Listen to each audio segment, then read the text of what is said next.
Oi, meus queridos, dando seguimento, então, aos nossos estudos, tá? Vamos agora para figuras de linguagem, gente. O que são isso, tá?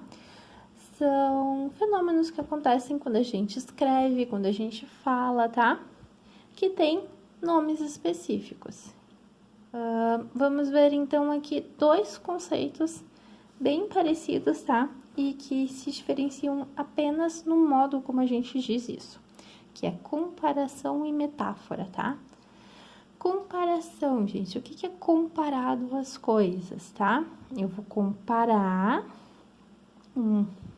uma qualidade, por exemplo, com alguma outra coisa. Por exemplo, aqui, ó. O calor de teu corpo é tal qual a brasa do lume. Eu tô comparando calor com brasa, né? Muito poético. Então, uma linguagem onde eu uso uma expressão comparativa aqui bem explícita, tá, gente? Eu tenho o como escrito, o assim, ó. O teu calor do corpo é como a brasa, assim como, tal qual, tá? Eu tenho a expressão que deixa claro que eu estou comparando uma coisa com outra. A metáfora é a mesma coisa sem o termo de comparação. Então, se eu dissesse, o calor de teu corpo é a brasa do lume, eu não estou dizendo que ele é como se fosse, estou dizendo que ele é. Então, se eu tiro esse termo de comparação aqui, eu estou usando uma metáfora. Gente, seguindo então, nós temos a metonímia, tá? O que é metonímia? É quando eu vou estabelecer uma relação de sentido substituindo palavras, tá? Por exemplo, gente, eu vou dizer... eu vou trocar o efeito de uma coisa pela causa dela. Por exemplo, bebeu a morte por bebeu cianureto, tá? Se eu disser bebeu a morte, eu tô falando do efeito, tô me referindo ao efeito de beber o cianureto. Então, em vez de usar o cianureto, que é a causa da morte, eu escrevo a consequência, o efeito, tá? Então, isso aqui é metonímia. Se eu disser bebeu a morte, eu tô usando metonímia. Eu não bebo a morte, eu bebo o veneno que causa a morte. Continente pelo conteúdo. Bebeu 4 copos. Você não bebe os copos, né, gente? Você bebe o que tá dentro do copo, bebida. Então, em vez de dizer bebeu 4 chopes, que foi o que a pessoa ingeriu, eu digo bebeu 4 copos. Então, o continente, né, o objeto que contém a bebida, em vez do conteúdo, tá? Estou estabelecendo uma relação de sentido, uma relação lógica aqui também. Lugar pelo produto. Bebeu um porto, tá? Então, por que lugar pelo produto? O produto é o vinho do Porto, mas eu tô dizendo que ele bebeu um porto. Tô me referindo apenas ao lugar. Como os vinhos do Porto são conhecidos, entende-se que está se referindo ao vinho. A matéria pelo objeto. O bronze soou. Não foi o bronze, né? Foi o sino que é feito de bronze. Mas eu me refiro apenas à matéria de que ele é feito. Abstrato pelo concreto. Respeitará a velhice. Não, né, gente? Você respeita as pessoas que são velhas. Então, em vez de dizer os velhos, eu uso um termo abstrato, a velhice, tá? Que é mais genérico. Autor pela obra, esse é bem comum, tá? Um dos que mais aparecem. Ler Vinícius. Eu não vou ler a pessoa ou Vinícius, eu vou ler um livro escrito por Vinícius, né? A parte pelo todo também é bastante comum. Quantas velas no mar? Então, a vela se refere a só uma parte do navio, né? Então, quantos navios no mar? E se eu disser quantas velas no mar, é metonímia também, ok? Na sequência aqui, nós temos catacrese. Gente, catacrese é quando eu não tenho um nome específico para alguma coisa, tá? Então, eu vou usar uma palavra, uma expressão referente a outro objeto para me referir a algo que eu não conheço o nome. Por exemplo, quando eu digo perna da cadeira. cadeira não tem perna, né, gente? Aqui nem perna é gente, é animal. Mas não tem um nome para aquilo ali, então eu chamo de perna, a perna da cadeira. Batata da perna, tá? Não é batata da perna, é o nome certo, mas eu não lembro do nome correto, então eu chamo de batata. Braço do sofá, o sofá não tem braço, ele não se mexe, ele não abana, né? Então, a gente chama de braço do sofá, porque não sabe o nome daquela partezinha ali do sofá, tá? Então, na falta de termo próprio, a gente utiliza um outro termo genérico. Então, a catacrésia é bem comum, tá? Eufemismo, gente. Eufemismo as pessoas usam muito, né? É quando a gente quer pegar leve, a gente quer dizer uma coisa sem ofender, sem machucar. Então, a gente usa de eufemismos, de formas mais suaves de dizer alguma coisa. Por exemplo, ele foi para o reino de Deus. Que significa? Ele morreu, né? Ah, fulana não está mais entre nós. Isso quer dizer que ela morreu, né? Mas para não dizer, fulana morreu, a gente usa um jeito mais sutil de dizer as coisas, tá? Fulano não é tão inteligente quanto a média da população, ou seja, né? Ele é meio burro, mas a gente não vai dizer isso, né? Então a gente fala de um jeito mais bonitinho. Isso são os eufemismos, tá? Depois nós temos os paradoxos ou oxímoros, tá? Paradoxos são duas ideias opostas na mesma frase, e essa afirmativa com ideias opostas, ela é muito absurda, muito oposta, tá? Então, por exemplo, assim, ó, meu amor e meu ódio por você são iguais. Beira o absurdo, né? Como amor e ódio vão ser iguais? Então, o paradoxo, ele te faz pensar, não, mas isso não faz muito sentido, isso é muito contrário, tá? Então isso é um paradoxo.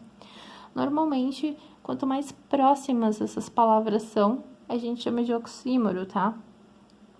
Se for beleza horrível, é uma expressão só, tá? A gente vai chamar de oxímoro. Mas, via de regra, se a gente vai identificar se for absurdo e tiver ideias opostas como um paradoxo, ok? Depois nós temos aqui a ironia. Queridos, que é uma pessoa irônica, né? Uma pessoa irônica é quem diz uma coisa, mas na verdade está querendo dizer outra, né? Por exemplo, fulano é muito simpático, né? Na verdade é uma pessoa extremamente antipática. Aqui eu tenho um exemplo, com um governo desses não há por que se preocupar com o futuro. Na verdade, é um péssimo governo, né? Então, quando você está sendo irônico, você diz uma coisa com um tom de sarcasmo, tá? Antítese. Antítese é quando eu tenho termos de sentido contrário no mesmo texto, tá? Aqui, normalmente é bastante usado em poesias. Então, aqui, ó. Amamos vagamente surpreendidos pelo ardor com que estávamos unidos, nós que andávamos sempre separados. Então, ele tá falando unidos e, na sequência, separados. Tá trazendo duas ideias contrárias, tá? Isso é uma antítese. É bem parecido com o paradoxo, só que o paradoxo, ele vai mais longe, né? Ele beira o impossível, o absurdo, tá? Enquanto a antítese só traz termos de sentidos opostos, bem e mal, felicidade e tristeza, união e separação, por aí vai. Queridos, elipse, o que é uma coisa elíptica, tá? É quando ela tá subentendida, mas ela não tá escrita. Usa-se muito com verbos. Então, se eu escrevi uma frase e omiti o meu verbo dela, mas eu entendo que ele tá ali, eu entendo o sentido dele, consigo deduzir a presença dele, então, isso é uma elipse, tá? Por exemplo, aqui, ó. O time deles todo no campo da gente. Onde é que tá o verbo aqui? O time deles estava todo no campo da gente, tá?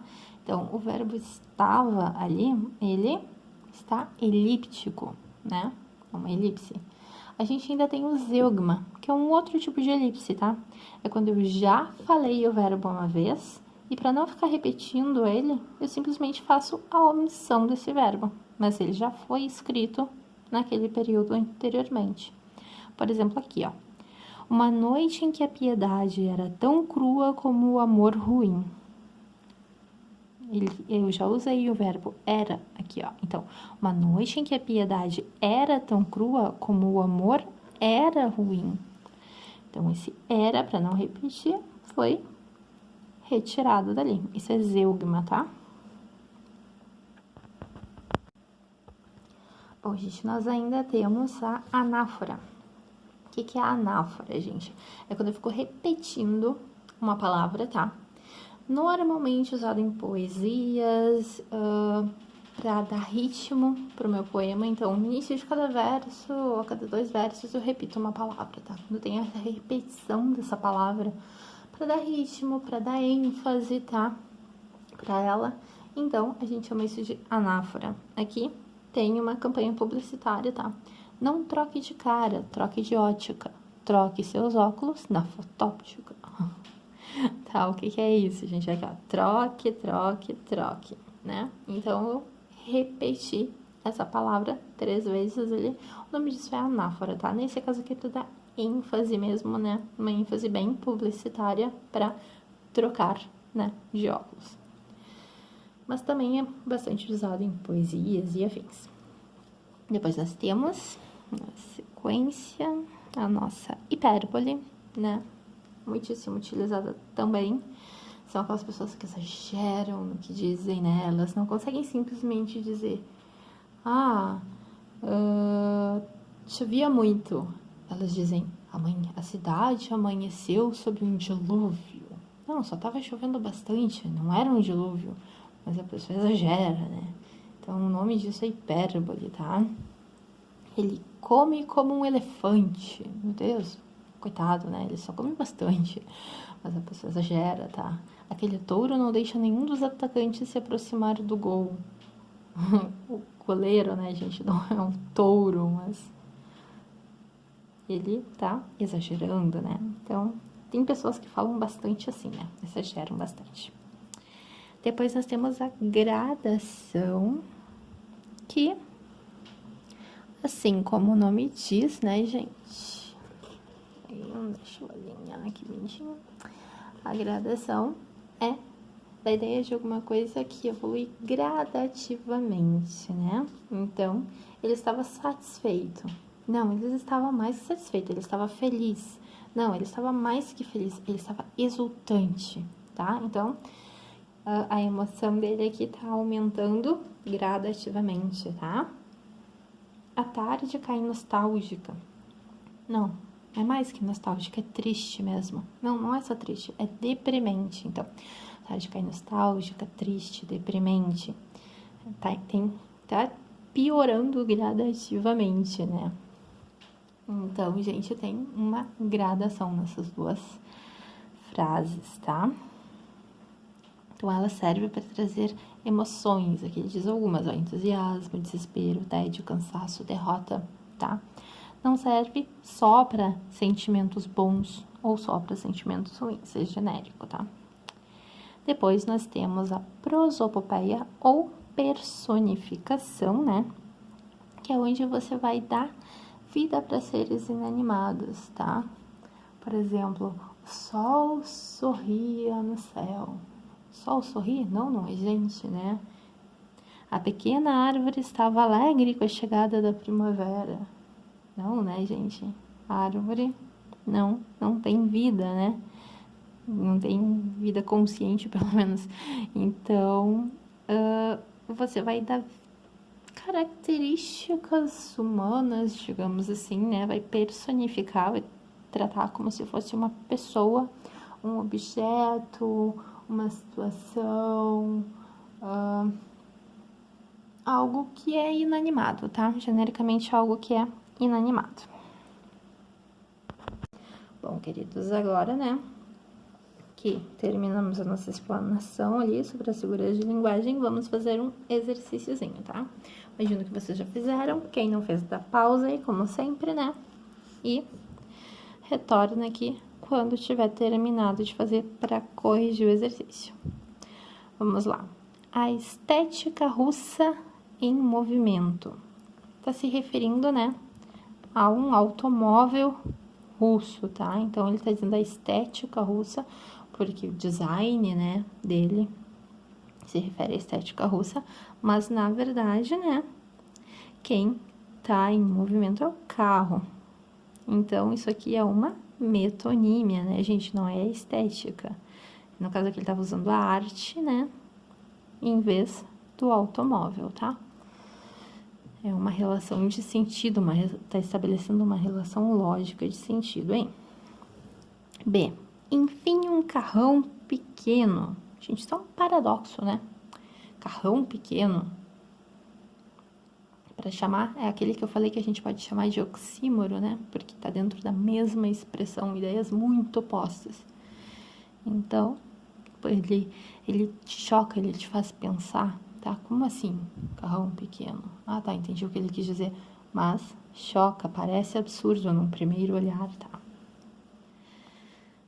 C. A vida roda melhor num Firestone. Metonímia, né, gente? A vida não roda melhor num Firestone. A Firestone aqui tá se referindo ao pneu Firestone, né? Você não roda no pneu, no carro que possui aquele pneu, tá? Então, estabelecendo uma relação lógica ali, metonímia. Sim, eu tenho um gabarito aqui embaixo, tá? Podem ir seguindo por ele. D. Uma agência sem slogans.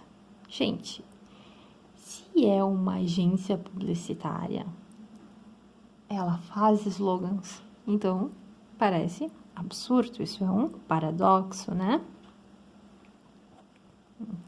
Tá escrito aqui, caso tivessem dúvida de que tipo de agência é, agência de propaganda, tá?